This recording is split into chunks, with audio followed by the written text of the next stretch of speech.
Hey everybody, this is Mr. Bortnick for AP Calculus AB. This is Unit 6, Integration and Accumulation of Change. Today's topic is 6.8, which is finding antiderivatives and indefinite integrals, basic rules and notation. Enjoy today's notes. All right, welcome to 6.8, where we're talking about indefinite integrals, in general, finding antiderivatives and indefinite integrals, basic rules, and notation. Let's start off by talking about these derivatives. So let's find the derivative of each function. For f of x is equal to x squared plus 1, we know that by the power rule that the derivative of this we would call f prime of x, and that would be equal to 2x, and that the derivative of the plus 1 would be 0 because we've got a constant. Similarly, if we have f of x is equal to x squared minus 5, the derivative of that would be f prime is equal to 2x. Notice that these are the same despite the fact that this was a plus 1 and here is a minus 5.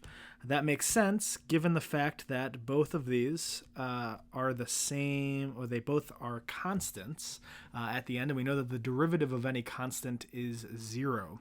That also includes this last case where we have like a large number like 1,000. If we take the derivative of that, we see that this is also 2x because that plus 1,000 is a constant.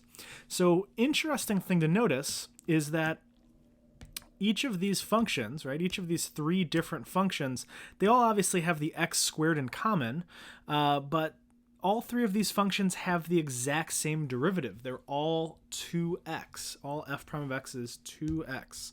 So the question then is, what is the antiderivative of 2x? So again, we're thinking of the function that if we took the derivative of it, that it would be 2x. There are sort of two different ways that we could think about it. One of which is what we refer to as a general solution. So a general solution. And that means that, you know, what we're going to have in that case is we're going to have a plus c. We're going to have this plus c here that is just representing any constant that we want to add, right? Because we know that if we take the derivative of 1 or negative 5 or 1,000 or any constant, that the derivative of that is going to be 0, and this is not going to matter, whatever's here.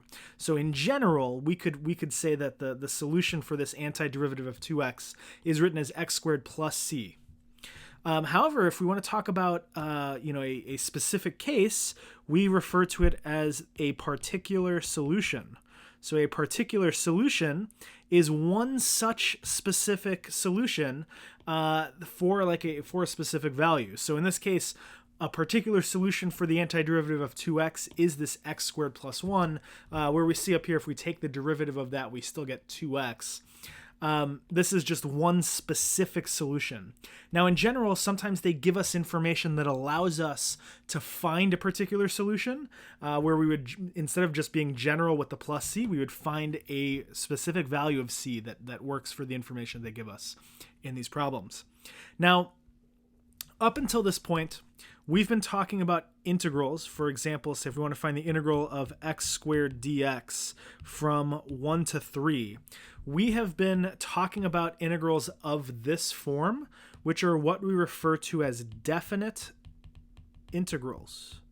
Now, the reason or the way that we know that they are definite integrals is that they have these things that are called limits of integration. So they have limits of integration.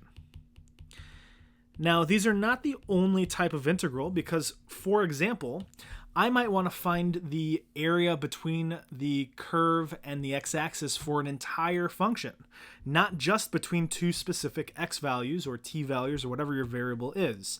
And so in this case, we actually can have integrals that don't have these things that are called limits of integration. So we have a special name for it. As opposed to being definite integrals, we actually call them indefinite integrals, which is the title of today's notes, indefinite integrals. So integrals without a boundary are called indefinite integrals. In the past, we've been working with definite integrals where the boundaries are given for the area under a curve. Now we will work with indefinite integrals, which means we are finding an antiderivative as a general solution. So we're not going to have a specific, a particular solution. We're talking about, general solutions unless they give us some specific information. Now we're going to go through some specific rules here, talking about exponential functions, logarithmic functions, and some trig functions by the end of today's lesson, talking about how do we find the antiderivative of each of those types of functions.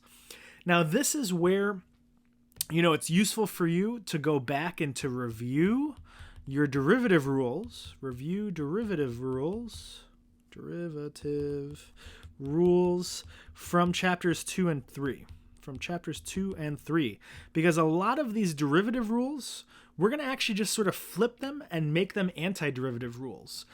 Sometimes, students feel a little overwhelmed in chapter 6. They feel like, we've got all these like suddenly antiderivative rules, but they're the exact same rules as the derivative rules, just in the opposite order, right? Since they are essentially inverse functions, derivatives and antiderivatives, they're just in opposite orders.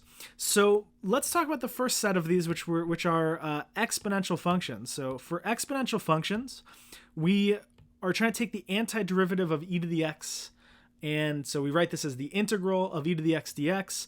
We know that this is an indefinite integral because there are no limits of integration. So I'll just write that real quick. There are no limits of integration, and therefore that means that this is an indefinite integral, the way that this is written.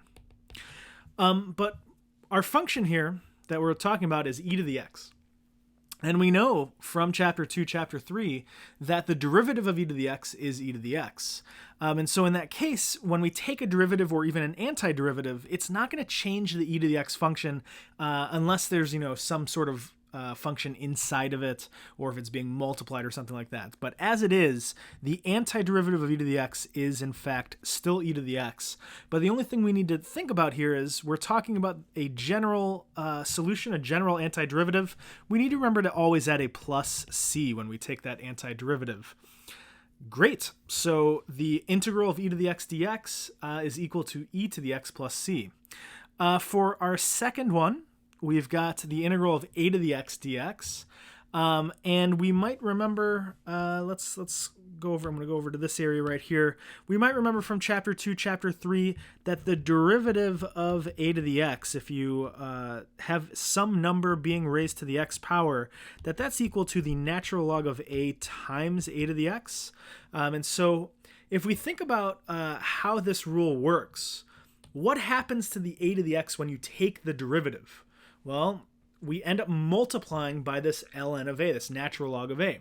So if we're going to take the antiderivative, we're going to do the opposite of it. Instead of multiplying by the natural log of a, we're going to end up dividing by the natural log of a. So in this case, our antiderivative is a to the x divided by the natural log of a. And of course, we have a plus c because we have no limits of integration here. So if I'm taking the antiderivative of a to the x, that's a to the x divided by ln of a plus c. And we could always test, you could try taking the derivative of this and you hopefully get a to the x. If we do that, we'd end up having the natural log of a divided by the natural log of a. They would cancel, and you'd end up with just a to the x. So good deal for that one. I will mention for this, we do need to make sure that for this to work, a does need to be positive for that. So I'm just going to mention that here on the side. Not going to be really important because we're going to probably not have negative a values, but this rule only works for a is greater than 0. So find the general solution of the integral of 7 raised to the x power dx. So our function here is 7 raised to the x dx. This 7 is an a value, right? We know it's not this case because e is an actual number, not a variable. But this a can represent any number bigger than 0. So that's going to be this here. So if we apply this rule, this integral of 7 raised to the x dx is going to equal 7 raised to the x divided by the natural log of 7 plus c. And that's just using our rule here where a is 7. So that's going to be both of those values. If f prime of x is equal to e to the x minus 2x squared, find the particular solution of f of x if f of 0 is equal to 4. So we know in this case that since f prime of x is this, if we want to take the antiderivative of it, f of x is going to equal the antiderivative of e to the x. And so that antiderivative of e to the x is going to be e to the x again. And then for this minus 2x squared, we can apply our power rule for integrals or for antidifferentiation. We've got a minus 2x. We're going to add 1 to that exponent, so 2 plus 1 is 3, and we need to divide by that new exponent, which is 3. And then we're going to add a plus c here.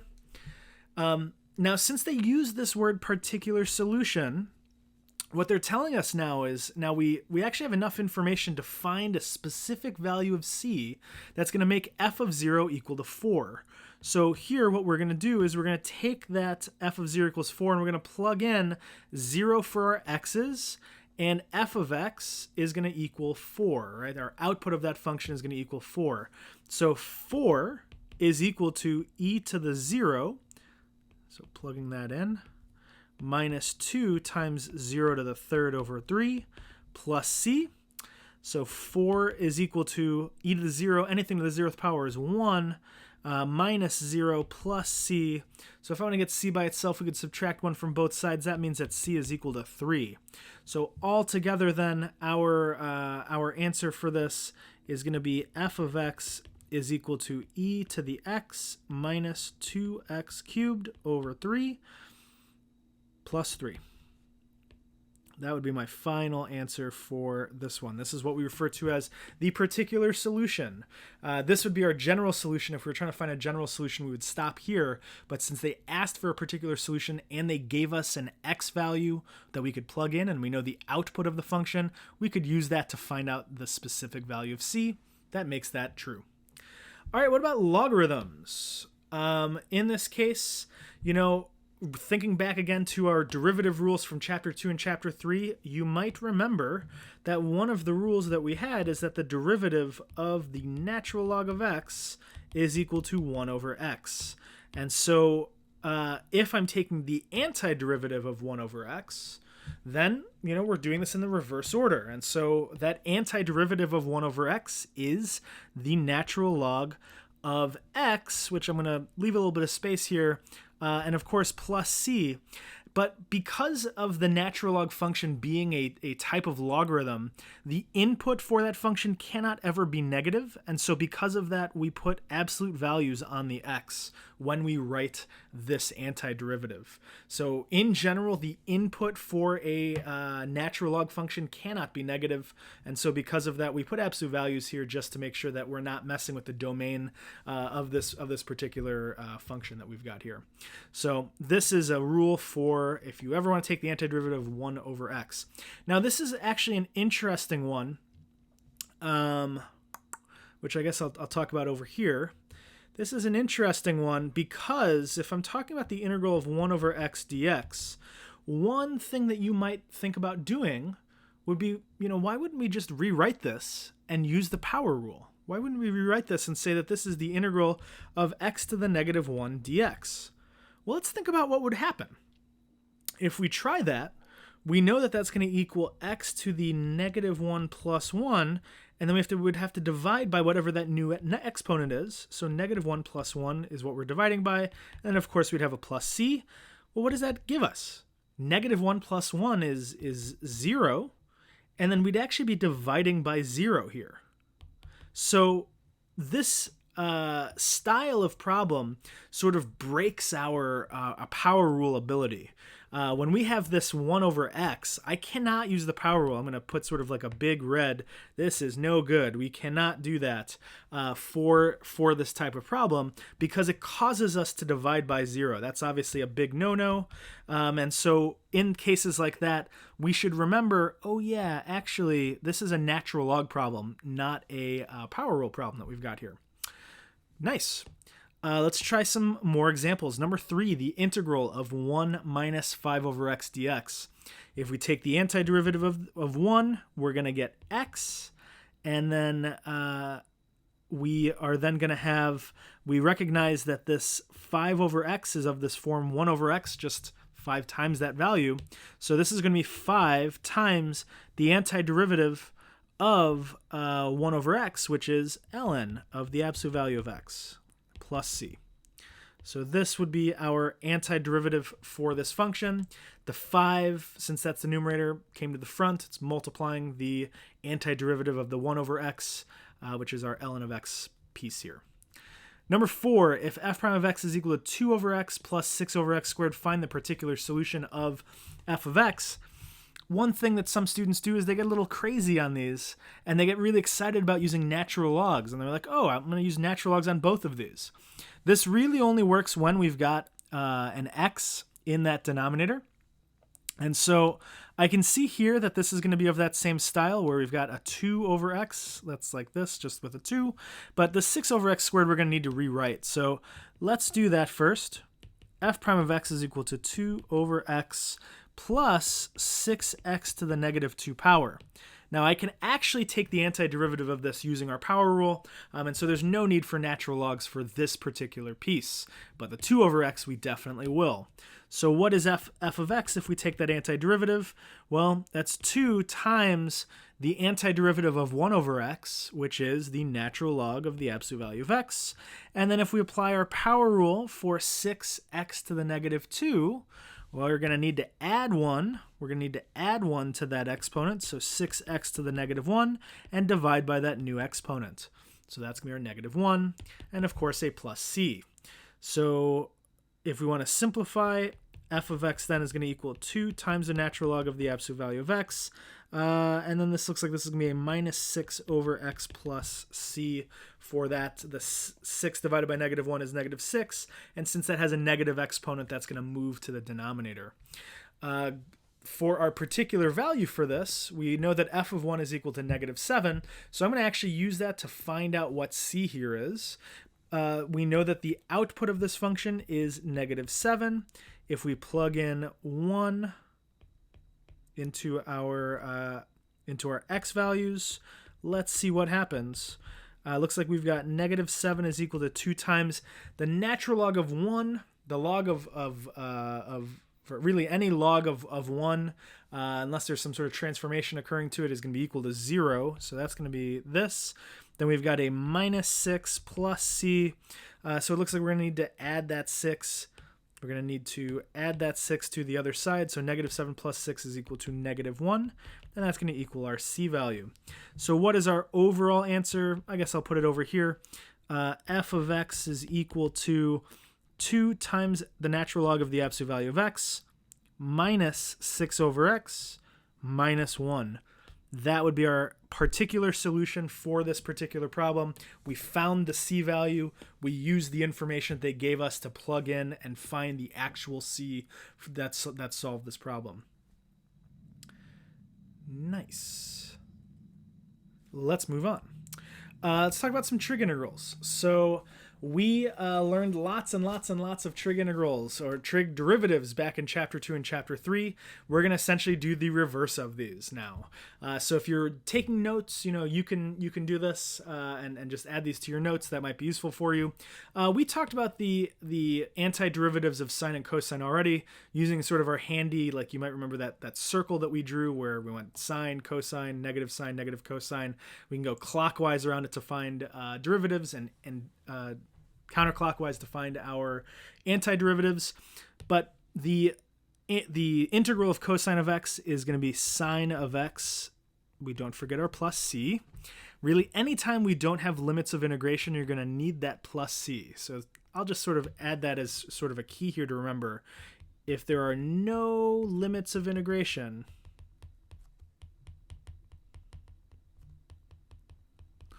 remember your plus c.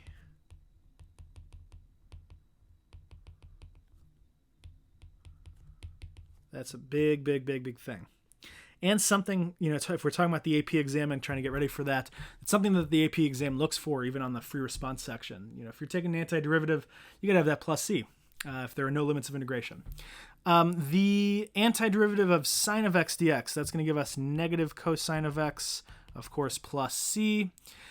Here, again, thinking back to our derivatives from chapter 2 and chapter 3. Well, what function, if we take the derivative, gives us secant squared of x? Hey, that's actually tan of x. And we have our plus c. Again, the derivative of tan of x is secant squared of x. Well, what function here would give us the derivative cosecant x cotangent x? Well, normally it would be negative, so in this case it's going to be negative cosecant x plus c. For if I have a function, I'm trying to take the derivative of it and get secant x tan x, that's going to be secant x plus c. And then if I'm thinking of a function that if I take the derivative of it, I get cosecant squared, well, that's going to be, it has to be negative cotangent x plus c. So these are worth adding to your notes. But again, I would not really think of these things as things that need to be memorized in addition to your derivative rules. These are just your derivative rules in opposite order. If you know your derivative rules from chapter 2 and chapter 3, you already know these. You are just going from, essentially the answer to the original problem. Nice. Let's check this out. Number 5, we're taking the antiderivative, the integral of 3 times secant squared of x dx. We see that secant squared dx, and we also can pull that 3 outside. We know that from our integration rules we can pull the constant out. So that's 3 times the integral of secant squared x dx, which we see looks just like this one right here. So that's going to be 3 times tangent of x plus c is going to be our answer for problem number 5. Number 6, the derivative dy dx, aka y prime, depending upon how we want to talk about it, is 1 minus sine of x. Find the particular solution if f of pi is pi minus 2.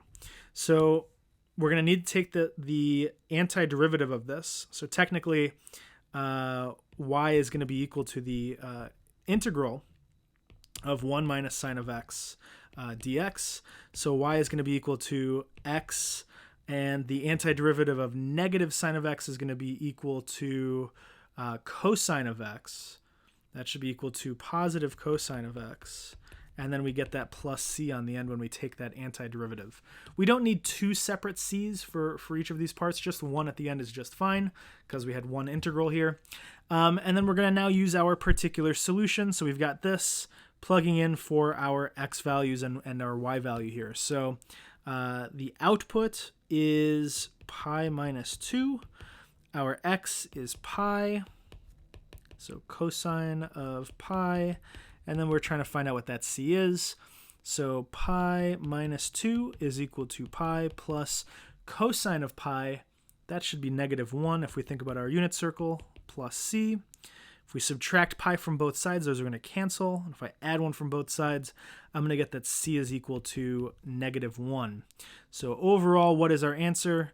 Well, y is going to equal the x plus the cosine of x plus, or actually minus in this case, 1. So that is going to be our answer and our particular solution for this. Now again, what are we saying? We're saying, hey, I'm saying 2 things by my answer. I'm saying A, that if I plug pi in, I'm going to get pi minus 2 for this function. And I'm also saying that if I take the derivative of it, that it should be this, right? Because they're saying that dy dx is 1 minus sine of x. So you could also always check your answer, right? The derivative of x is 1. The derivative of cosine is negative sine, and the derivative of -1 is 0. So we do, in fact, get that answer for that derivative function. Nice. All right. At the end of chapter 3, we found these things that are called inverse trig derivatives. Again, throwback, we had one for arc sine, arc cosine, arc tangent, arc cosecant, arc secant, arc cotangent. All 6 of those had their own derivatives. I'm going to just list these out, but again, I encourage you to sort of go back and review chapter 3 where we talked about that and talked about where those came from. The derivative of the arc sine of x, these are the derivative rules. The derivative of the arc sine of x, if you remember from chapter 3, is 1 over the square root of 1 minus x squared. The derivative of arc secant of x is 1 over the absolute value of x times the square root of x squared minus 1. And then the derivative of arc tan is 1 over 1 plus x squared. Sometimes you'll see these reversed, but because it's being added, the order in the denominator here does not matter. These were, again, talked about in chapter 3. And you might be asking yourself, again, we're saying inverse trig derivatives. I referred to this. This is sometimes called the arc sine. This is sometimes referred to as arc secant. And this is sometimes referred to as arc tan. Some textbooks or some classes might refer to, instead of putting the -1, as that inverse symbol, they'll use this like prefix of arc to represent that inverse trig function that they're talking about here. All right, so how do we find the antiderivative of 1 over the square root of 1 minus x squared? Well, if we know our inverse trig derivatives, 1 over the square root of 1 minus x squared, well, that's the derivative of arc sine. So if we take the antiderivative of it, we're going to go back to arc sine of x. Don't forget your plus c. And so we could either write it that way, or you might say arc sine of x plus c. So, or arc sine of x plus c, your choice. Here we see 1 over the absolute value of x times the square root of x squared minus 1. Hey, if you know your trig derivatives, that's of this exact same form. So this is the derivative of arc secant. So that means if I'm taking the antiderivative of this, we go back to arc secant. So that's going to equal arc secant of x plus c, aka arc secant of x.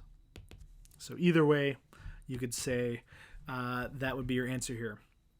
Okay, we're going to talk about two sort of special cases here of some things where, we're looking at taking antiderivatives. These are both cases where simplifying is going to make these problems easier. You might be looking at this and you might be like, is it of this form? I got these x's. But here, just sort of like in our derivative rules from chapter 2 and chapter 3, it's way easier sometimes to simplify the problem before you try to take an antiderivative. Here, I notice that this x is dividing each of these terms. So actually, I'm going to do that first before I do anything else. And I'm going to say that this is equal to the integral of 3x squared over x plus x over x minus 2 over x dx. And I'm going to simplify and say that that's 3x plus 1 minus, I'll leave that 2 over x as it is. And then now we can take the antiderivative. This looks way easier to take the antiderivative of because I can just use the power rule for both of these, and then this looks like a natural log here, as opposed to doing something here that looks like, am I doing the quotient rule? Is there a quotient rule even for antiderivatives? Is that a thing? Hint, no, there's not. But let's do what we know. So here, we're going to say that the antiderivative of 3x is 3x squared over 2. The antiderivative of 1 is x. And then we've got a minus 2 times the natural log of the absolute value of x plus c. That's going to be our answer for problem number 9. Nice. What about 10? Same deal. Is there like a product rule for these? No, not really.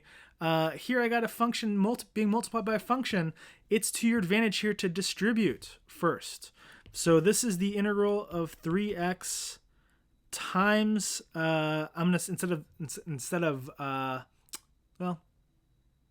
the square root of x, I'm going to write it as x to the 1/2, and then plus 3x times x squared dx.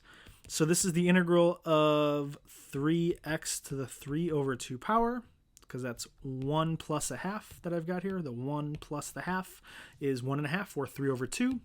And then 3x times x squared is 3x cubed dx.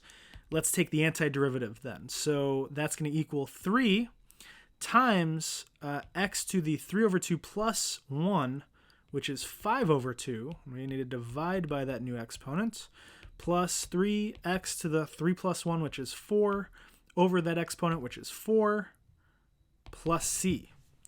If we simplify, here I've got 3 being divided by a fraction, so I'm going to multiply by the reciprocal. 3 times 2 is 6, and then we're still being divided by the 5. So 6 over 5x to the 5 over 2 power plus 3 over 4x to the 4th power plus c is going to be our answer for that particular problem. That's it for this. We did some good practice here. We got some antiderivative rules, which again, they're not really new if you know your derivative rules. They're just the opposite of those, going in the reverse order. We've got some practice that you should check out. Try it out. check the solutions. Please come to class with any questions that you've got, and good luck on your mastery check this week. Take care and have a great day.